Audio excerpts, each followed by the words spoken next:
Wesh YouTube, comment vas-tu? Bienvenue dans cette première vidéo de l'année. Je suis pas très fan du traditionnel bonne année, mais je tiens quand même à te souhaiter toutes les jolies choses dont tu désires vraiment, toutes les choses qui te rendent heureuse ou heureux. Pour ma part, je te retrouve pour un concept de vidéo vraiment inédit. Je vais te parler des meilleures lectures que j'ai pu faire cette année. Alors, j'ai eu énormément de mal à me décider. C'est pourquoi, avant de passer à mes 10 meilleures lectures de l'année, j'ai d'abord envie de te faire une petite sélection de ceux que j'ai nommés les mentions spéciales, qui sont en fait des livres à qui j'ai mis des bons 4, voire 4,5 sur 5, que j'ai beaucoup aimé, qui n'ont pas eu le petit truc qui a fait que je les mets dans mes meilleures lectures de l'année, mais qui pour autant ont eu un impact à différents niveaux, soit parce que c'est des lectures que j'ai vraiment trouvées extrêmement plaisantes, soit parce que c'est des lectures qui, en fait, je m'en rends compte, me marquent. Donc j'ai quand même envie de t'en parler. Je vais par contre t'en parler de manière extrêmement succincte, puisque ce sont des livres qui ont été chroniqués sur ma chaîne, comme les 10 meilleurs évidemment, mais c'est juste leur mettre un petit coup d'éclat, leur remettre un peu de lumière dessus, juste histoire de dire que je ne vous oublie pas, même si vous n'êtes pas dans le top 10, vous avez quand même marqué un petit truc quoi. Dans ces mentions spéciales, on a tout d'abord Vita Nostra, qui est le premier tome du cycle des Métamorphoses de Marina et Sergueï Diatchenko, qui est édité chez La Talente et traduit du russe par Denis E. Savine, qui est l'histoire d'une jeune fille qui se retrouve dans une espèce d'école, d'université où on va la contraindre de développer un don qu'elle aurait. C'était génial, que ce soit le système de magie qui est extrêmement intelligent, que ce soit la construction du roman, l'intrigue, le développement des personnages et principalement de Sacha, notre personnage principal, sa construction identitaire, c'était génial, extrêmement bien fait et c'est un livre qui me marque encore plus avec du recul que sur l'instant. C'est une excellente lecture. Ensuite, je te parle du Loup mongol de Homérique qui est édité chez Grasset, qui est globalement l'histoire de Gengis Khan, de la montée au pouvoir en fait de Gengis Khan, racontée par un de ses meilleurs amis. À première vue, l'Empire mongol, c'est pas quelque chose pour lequel j'avais énormément d'attrait. Et pour autant, je me rends compte avec des mois de recul que c'est un livre qui m'a profondément marqué dans son écriture, qui est juste superbe, dans le contraste frappant entre ce que nous, avec nos yeux d'aujourd'hui, on verrait comme une violence et une barbarie extrême et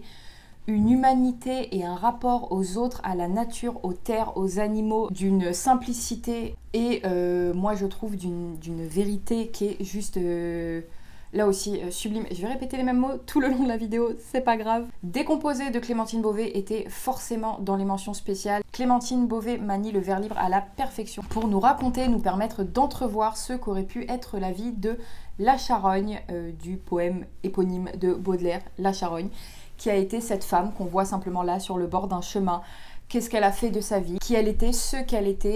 Et c'est beau, c'est puissant, c'est déroutant, mais j'ai tout bonnement adoré. L'espace d'un an et Libration, qui sont les deux premiers tomes des Voyageurs de Becky Chambers, édités chez La Talente et traduits par Marie Surgers, je ne sais pas comment on dit. J'ai eu vraiment un coup de foudre cette année pour Becky Chambers, mais j'y reviendrai plus loin et ces deux premiers tomes sont des petits bonbons. C'est de la SF où honnêtement il ne se passe pas grand chose, on est beaucoup plus sur des questions humaines, de liens entre les gens, de liens entre les espèces, de rapport aux intelligences artificielles, de rapport à l'humain tout simplement et la place qu'on lui donne vraiment dans la société, dans les différentes sociétés, de cohabitation, de coexistence. C'est simple, c'est efficace, c'est beau, c'est réconfortant et c'est hyper touchant sur plein d'aspects. Je continue rapidement cette liste par Les Simples de Yannick Granek, édité chez Anne Carrière, qui est une lecture coup de poing. Ça se déroule en 1584 dans l'abbaye Notre-Dame-du-Loup en Provence, où on va suivre ces religieuses qui sont très indépendantes financièrement et dans la manière dont elles gèrent en fait leur abbaye et leurs ordres. Ce qui déplaît fortement aux pouvoirs ecclésiastiques autour, qui vont tout faire pour leur mettre des bâtons dans les roues. C'est une lecture d'une puissance folle, c'est explosif. L'homme qui savait la langue des serpents d'Andrus Kivirark, qui est édité au Tripode et qui est traduit par Jean-Pierre Minaudier et que j'ai écouté en livre audio qui est lu par Emmanuel Déconique, où on fait la rencontre de Lemet, un jeune garçon en Estonie qui tente de continuer à perpétuer les traditions de son peuple, de vivre dans la forêt, de rester connecté à la nature et de parler ce qu'on appelle la langue des serpents, qui est un savoir-faire millénaire qui leur permet de communiquer avec les animaux et qui se retrouve face à la modernité, aux gens qui descendent dans les villages pour s'installer, pour cultiver la terre, etc. et qui se convertissent au catholicisme et qui donc rejettent toutes leurs traditions ancestrales. C'est décalé, comique, extrêmement intelligent. Ça soulève des questions d'une grande profondeur sur la place des racines, des croyances et de l'héritage. C'était juste très très beau. Et pour finir, ces mentions spéciales, je suis obligée de mettre Du thé pour les fantômes de Chris Vuklisevich, je crois que cette fois je l'ai bien dit, qui est édité chez De Noël, mais que moi j'ai écouté en lecture audio et qui a été lu par Clotilde Sey, qui a fait là aussi un excellent travail. Tu as dû en entendre parler, c'est l'histoire de ces deux sœurs que tout oppose. L'une est sorcière, l'autre est passeuse de fantômes. L'une vit recluse parce que dès qu'elle parle, des papillons maléfiques sortent de sa bouche, pendant que l'autre aide les fantômes à passer dans l'autre monde, je sais pas trop comment dire, à l'aide de thé qu'elle prépare. L'une était profondément rejetée par sa mère, l'autre était adorée par sa mère. Et au décès de celle-ci, elles se retrouvent des années après ne s'être pas vues en fait. Et elles vont réapprendre à être sœurs et tenter de percer les mystères autour de la mort de leur mère et l'histoire en fait et de leur mère et de leur famille. J'ai juste adoré, la narration est absolument super, la plume est jolie comme tout, c'est poétique ce qu'il faut sans en faire trop, c'est vraiment d'une grande justesse je trouve la plume. Là aussi j'ai beaucoup aimé toutes les questions que ça soulève sur les rapports intrafamiliaux, les rapports aux parents, les rapports entre sœurs, j'ai adoré cette lecture vraiment. On va donc pouvoir commencer les 10 lectures préférées de cette année. Oui, cette vidéo va être longue. Clairement, je pense. Pose-toi, fais-toi un petit thé parce que là, on rentre dans le dur. Ces 10 lectures ne sont pas du tout classées dans un quelconque ordre de préférence. Je vais vraiment te les balancer un peu comme ça. J'ai pris ma liste Goodreads et je les ai notées une par une, donc c'est plus un ordre chronologique qu'autre chose. La première lecture de ce classement n'est autre que Léo de Hurlevent de Émilie Brontë, que j'ai ici au livre de poche et qui est traduit par Frédéric Delebecq. C'est un classique qu'il me tardait de découvrir, que je laisse traîner depuis des années. Et je me suis lancée dedans l'hiver dernier et ça a été une lecture d'une puissance folle. J'ai un petit truc pour les femmes qui écrivent des romans gothiques. De préférence en Angleterre, genre Cornouailles, tout ça, La Brume, les Vents, j'adore. Si en plus tu me rajoutes un manoir, j'adore. C'est bon, on est macam. Ce grand classique commence par Monsieur Earnshaw qui ramène à sa maison un enfant abandonné, Heathcliff. Et très rapidement, ça ne va pas bien se passer du tout parce que le fils de Monsieur Earnshaw va prendre Heathcliff en grippe. Il va clairement lui faire vivre la misère, l'horreur même. Il est extrêmement méchant avec cet enfant. La fille de la famille, elle, au contraire, va tomber folle amoureuse de Heathcliff. Et ils vont tous les deux rentrer dans un amour réciproque extrêmement passionné et extrêmement destructeur. Le temps va passer et Heathcliff va se construire profondément habité et motivé par une haine destructrice, un désir de vengeance, un désir de faire du mal. Catherine, sa bien-aimée, va épouser le fils d'une maison autour. Et de là, c'est juste le début d'un cataclysme d'émotions qui sont balayées par les vents violents, qui sont totalement au niveau de la haine latente dans ce roman. C'est un récit d'amour, mais d'amour horrible, d'amour qui fait mal. Je te dis, ouais, de vengeance, Heathcliff est un personnage détestable, mais détestable. Et pour autant, j'en suis venue à avoir à des moments à être émue en fait de la violence et de la douleur de ce qui était en train de se passer. Il détruit tout autour de lui, il s'auto-détruit lui-même là-dedans. C'est un roman d'une puissance folle, comme je t'ai dit. C'est un grand classique et que j'ai juste adoré. Ça ne peut être que 5 étoiles sur 5 quand c'est fait de cette manière-là. Et l'écriture, la plume, mais mon Dieu. Le deuxième livre de cette liste, c'est un tout petit livre. Vraiment, puisqu'il fait 80 pages. C'est L'inondation d'Evgueni Zamyatin, que j'ai ici aux éditions Seuil et qui est traduit du russe par Barbara Nazarov. C'est une toute petite nouvelle d'une intensité, mon pote, t'as peur. J'ai même pas envie de te dire, ne serait-ce que le début de l'intrigue, parce que ce serait déjà t'en dire trop. Tant c'est un petit texte dans lequel il faut se lancer et se laisser prendre. En fait, L'inondation, c'est l'un des titres les plus justes. L'inondation, c'est une écriture houleuse, c'est des métaphores puissantes. C'est la montée en puissance de la haine, de la rage. C'est une tension latente qui s'accroît petit à petit et qui nous entraîne avec elle. On a la boule au ventre. On comprend pas forcément toujours de quoi ça parle, à quoi cette femme fait-elle allusion, et pour autant à un moment ça explose et c'est juste un déferlement d'émotions.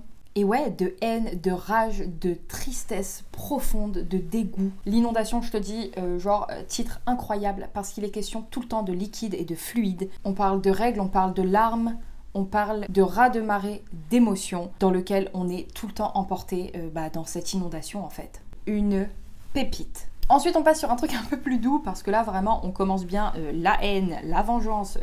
Ça va. Il me semble que j'avais déjà mis le tome 1 l'an dernier dans mes meilleures lectures de l'année et le tome 2 va forcément suivre. Je l'ai même préféré. Je te parle de Une prière pour les cimes timides de Becky Chambers, toujours édité chez La Talente et là aussi traduit par Marie Surgé.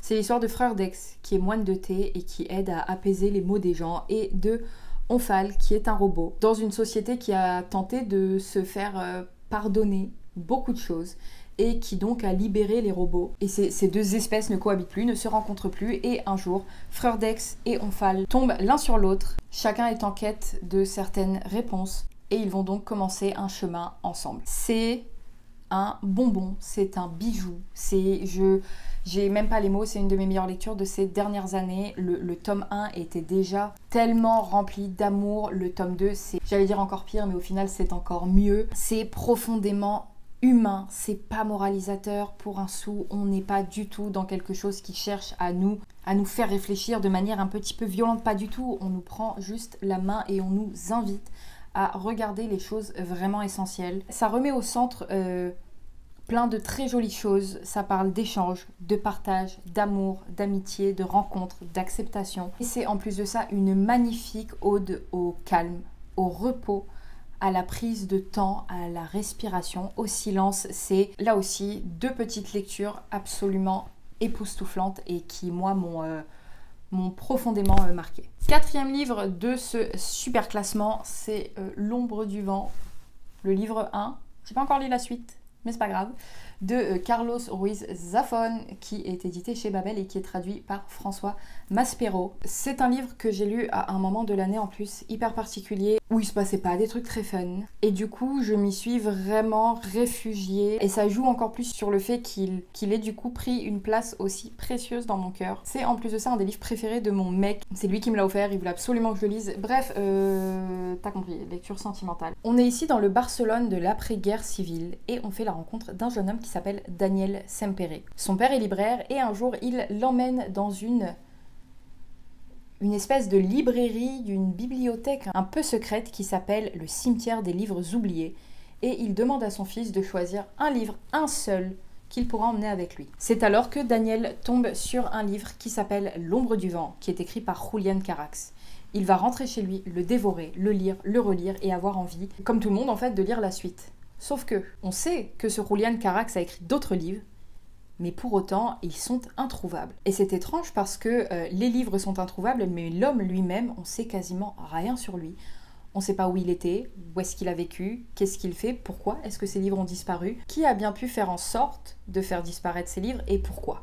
Notre jeune poteau Daniel va donc rentrer dans une quête et une course totalement folle, remplie de secrets, de mensonges, de non-dits, de manipulations, et qui va l'emmener sur des routes en fait qui vont totalement le dépasser. On ne s'attend à rien dans ce roman, tout est là aussi extrêmement puissant. Forcément, je n'ai mis que des romans que j'ai trouvé incroyables dans ce top 10, tu t'en doutes. C'est extrêmement visuel, les descriptions sont sublimes, les personnages sont tellement bien construits, tellement bien amenés, l'écriture est franchement à mon sens parfaite. Il n'y a aucun défaut pour moi, dans le style, dans la narration, dans la construction de ce roman. On est complètement happé dans cette espèce de toile qui se tisse comme ça au fur et à mesure, qu'on arrive à trouver des fils, qu'on arrive à en tirer d'autres, qu'on arrive à les relier. C'est une histoire de plein de destins qui s'en mêlent, qui s'entremêlent. C'est à la fois doux et intense. C'est globalement, à mon sens, un chef-d'œuvre en fait. La prochaine lecture ne pouvait être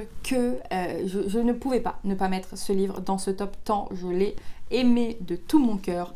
Anna Karénine de Léon Tolstoï, qui était édité ici aux éditions Baudelaire, qui sont très très belles, et qui est traduit du russe par Marc Semenov.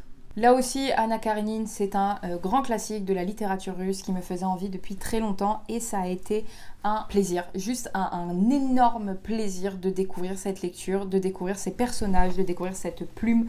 J'ai adoré la plume de Tolstoï, j'ai adoré le fait que ce soit profond, ce soit intense, sans pour autant tomber dans le côté pathos et trop névrosé. même si moi j'aime ça, hein, les choses névrosées, mais c'est assez simple en fait. Les problématiques qui y sont soulevées, c'est des questionnements et des douleurs qui sont très humaines et auxquelles on peut très facilement s'identifier, même si on n'a pas vécu les situations qui y sont dépeintes. Et l'écriture est hyper abordable, elle est très belle, mais elle est très abordable et c'est pas forcément toujours le cas dans les classiques russes. Et là, j'ai trouvé ça extrêmement appréciable. Ce livre, c'est l'histoire d'Anna Karénine, oui, mais pas que. Moi, c'est ce que j'ai trouvé génial, c'est qu'on a plusieurs personnages principaux. Levin, Babe, je t'aime. Et on rencontre du coup ces personnages qui sont plus ou moins liés les uns entre les autres et qui évoluent dans l'aristocratie russe du 19e. J'ai adoré la mise en lumière du contexte sociopolitique de l'époque et j'ai été tout simplement profondément attachée aux personnages que je te dis, j'ai trouvé très humains. C'est pas juste une histoire en fait d'infidélité. Anna Karénine, c'est une histoire d'amour, c'est une histoire de destin, de trame de vie, de choix, de conséquences des choix, de pardon, de justice et beaucoup de résilience en fait, et ça m'a touchée à énormément de moments. C'est une histoire qui va résonner en moi encore longtemps, je pense. J'ai trop aimé Anna Karénine, tu l'as compris. Le 5e, c'est peut-être le 6e en fait. 1, 2, 3, 4, 5. Le 6e livre de cette liste n'est autre que Galatée de Madeline Miller, qui est édité en papier chez Kalman Levy, traduit de l'anglais par Christine Hochet et que moi j'ai lu en livre audio et qui était lu par Jennifer Decker, là aussi. Très belle interprétation, très belle lecture. Galatée, pareil, c'est une petite nouvelle. Alors moi qui n'aimais pas les nouvelles, vraiment cette année, ça m'a calmax, voilà, hein, que j'ai trouvé excellente, juste excellente. Madeline Miller, ici, elle décide de nous raconter le mythe de Pygmalion, mais vu de l'autre côté. Elle va donc donner la parole, donner vie à une des créations du sculpteur. Et oui, comme je te dis, elle offre la parole donc à cette femme-objet, à cet objet femme. Alors elle fait preuve ici d'un féminisme qui est assumé, qui est affirmé. On passe pas par 4 chemins, même s'il y a beaucoup de subtilité, il y a des choses qui vont droit au but. Les dénonciations sont là aussi affirmées. C'est pour autant une réécriture très moderne qui soulève des questions là aussi en fait extrêmement modernes, et j'ai beaucoup aimé le fait qu'au début du livre, Galatée soit en fait enfermée dans une espèce d'hôpital, d'asile. Les mots sont pas vraiment posés, mais on comprend où elle est. J'ai trouvé que c'était un très bon clin d'œil à quelque chose qui est arrivé à de nombreuses reprises dans le monde de l'art. J'ai beaucoup aimé la plume qui est assez joueuse et en même temps très incisive. J'ai trouvé que c'était un petit roman extrêmement bien équilibré, encore une fois, entre vraies dénonciations et entre des idées qui étaient plutôt suggérées mais fait avec beaucoup de subtilité et d'intelligence. C'était percutant, j'ai adoré cette lecture. On continue, 7e livre de cette sélection, et vraiment quand j'en ai parlé en vidéo, la plupart des commentaires c'était en mode « Ah moi j'ai pas aimé, je sais, je me doute » et je m'en doutais vraiment.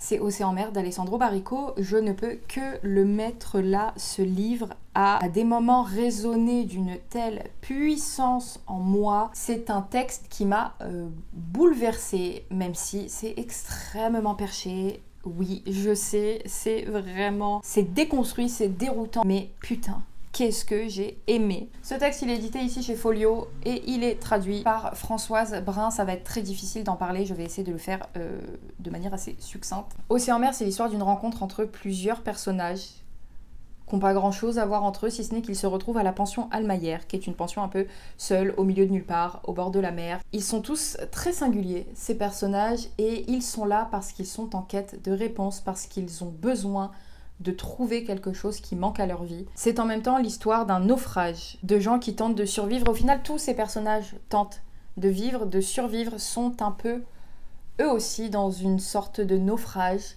dont ils tentent de s'extirper. C'est bouleversant comme lecture. C'est étrange à souhait, je sais. C'est un livre qui ne peut pas plaire à tout le monde. Il est beaucoup trop bizarre, en fait. Mais moi, il m'a remué. Et je te dis, il vibrait exactement à la fréquence dont j'avais besoin à l'instant où je l'ai lu. Je l'aime d'amour en fait. Au cas où tu n'avais pas compris. 8e livre de ce classement, on voit le bout. On va y arriver, ne t'inquiète pas, c'est forcément Rebecca de Daphné du Maurier. Daphné du Maurier est toujours partout, mais quelle reine en fait. Et il est traduit par Denise Van Mopes, Daphné du Maurier, Rebecca, voilà, parfait, exactement, ma comfort zone.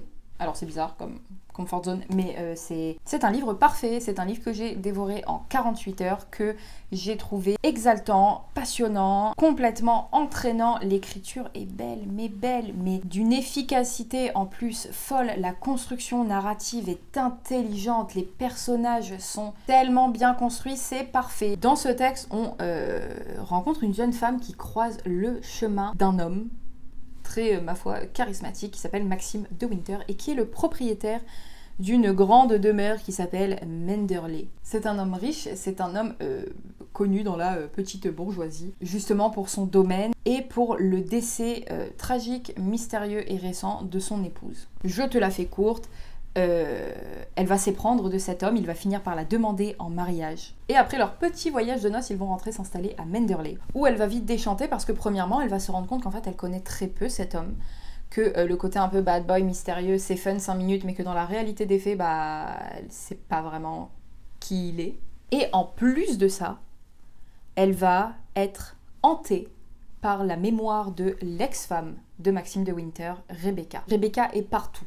Dans Manderley, Rebecca est dans la mémoire des gens, Rebecca est dans la décoration, dans les meubles, dans les portraits. Le lieu est encore Rebecca, tout est Rebecca. Le titre même du livre est Rebecca, ça n'est pas le nom de cette jeune fille, c'est Rebecca. Et notre jeune héroïne va très vite en fait devenir obsédée par la présence dans l'absence de la défunte Rebecca. Et voilà, je t'en dis pas plus, c'est brillant, il y a des vrais retournements de situation où j'étais choquée de ouf, c'est juste palpitant, on a envie de la secouer et en même temps on est en mode oh my god, qu'est-ce qui se passe? C'est fou, c'est parfait, c'est du très très grand Daphné du Maurier, c'est excellent, et je répète, parfait. Oh purée. Ici la Oriane du montage, je te reprends vite fait parce qu'en fait je me suis rendu compte que j'avais oublié de te parler d'un livre qui est clairement dans mes tops. Et ça me frustre un petit peu. Donc je vais t'en parler rapidement là parce que je t'en ai parlé pareil dans une de mes dernières vidéos puisque c'est une lecture récente. C'est Les oiseaux du temps en français que j'ai lu en anglais et qui s'appelle This is how you lose the time war. C'est un livre que sur le coup j'ai bien aimé, même s'il y a des choses qui m'ont laissé un petit peu dubitative. Et puis au fil du temps je me suis dit en fait j'aime beaucoup ce livre et au final c'est un livre qui m'a vraiment marqué. Donc il a clairement sa place ici et j'avais le seum de l'avoir oublié. This is how you lose the time war, c'est une histoire d'amour complètement folle. C'est une guerre spatio-temporelle menée entre deux factions ennemies. Et un beau jour, l'une des meilleures combattantes, l'une des meilleures guerrières d'une de ces deux factions, trouve une lettre laissée par l'une des meilleures guerrières de la faction d'en face. Et elles vont commencer du coup à échanger, à entretenir une correspondance. Et nourries par une très grande admiration réciproque pour les combattantes qu'elles sont l'une et l'autre, elles vont se mettre à se dévoiler un peu plus dans ces lettres. Et qu'est-ce que c'était beau!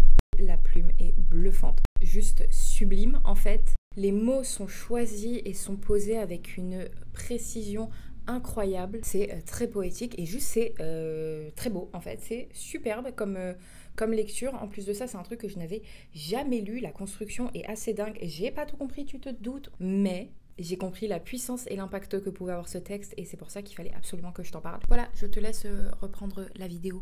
Avant-dernier roman de ce top 10. Peut-être que tu t'en doutes si tu as vu ma dernière vidéo, c'est L'Allée du Roi de Françoise Chandernagor. Alors j'en ai parlé vraiment très récemment, donc je vais pas trop m'étaler, mais globalement, on suit la vie donc de Madame de Maintenon, qui a été la dernière épouse de Louis XIV. On va être le spectateur du destin complètement fou de cette femme. Et ce qui est absolument génial à mon sens dans ce roman-là, c'est qu'on est tout de suite dans un rapport très intime avec Françoise de Maintenon, parce que Françoise Chandernagor, pas les mêmes dames, hein. C'est en fait basé sur les lettres qu'écrivait Madame de Maintenon parce qu'elle a écrit dans sa vie des milliers et des milliers de lettres qui ont été quasiment toutes détruites. Il en reste quand même 4000 et François Chandernagor s'est appuyé en fait sur ces lettres pour raconter l'histoire de Madame de Maintenon, mais d'une manière, comme je t'ai dit, très intime, parce que du coup le support de la construction du récit, c'est ses pensées à elle profondes et j'ai trouvé ça extrêmement touchant.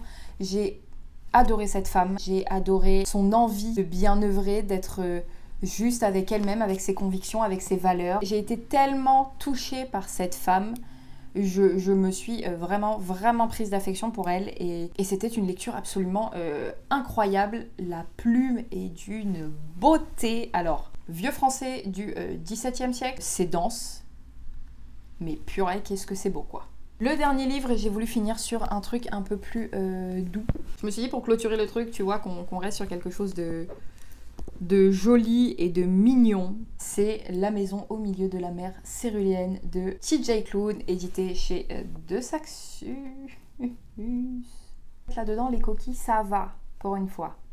Et qui est traduit par Cécile Tasson. Et j'aime ce livre d'amour. C'est l'histoire de Linus, qui est en fait un petit fonctionnaire à la vie extrêmement bien rangé. Il aime pas tout ce qui sort de ses petits cadres. Linus, il va au travail, il rentre, il est avec son chat. Bref, petite life posée au calme, tout ça. Il travaille au ministère de la jeunesse magique, où en fait, son taf, c'est d'aller inspecter les pensionnats où sont mis, /parquet, les enfants un peu particuliers, les enfants magiques, les créatures. Généralement, il y va pour la journée, pour quelques heures, juste pour inspecter. Et un jour, il est convoqué par les cadres extrêmement supérieurs, je crois qu'ils s'appellent, parce qu'ils ont une mission pour lui extrêmement mystérieuse et secrète. Il va devoir partir un mois sur une île pour contrôler un orphelinat dont les jeunes habitants sont vraiment très particuliers, dont le directeur est très particulier, et Linus va complètement sortir de sa zone pour partir dans cet orphelinat.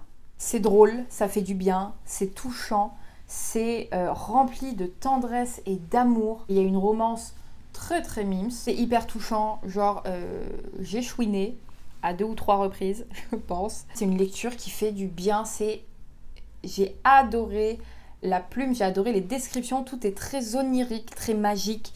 C'est un truc qu'on a envie de voir adapté en film, quoi. Vraiment, moi j'avais des images hyper colorées, plein la tête. J'ai adoré la manière dont on abordait l'idée de différence, d'acceptation de l'autre, d'acceptation du coup du soi, d'amour de la nature, de ce qui nous entoure. J'ai adoré ce livre. C'était un câlin, je l'aime d'amour. Et voilà, c'était du coup mon top 10 plus les petites mentions spéciales, on a compris, de cette année. J'espère que cette vidéo t'a plu, j'espère que t'as fait des lectures chouettes. Je suis chouette de savoir, toi, tes meilleures lectures de l'année, peut-être ta meilleure lecture, celle qui t'a mis une petite claque un peu plus que les autres. En tout cas, moi, je te remercie d'avoir passé ce petit moment en ma compagnie. Et d'ici la prochaine vidéo, prends bien soin de toi.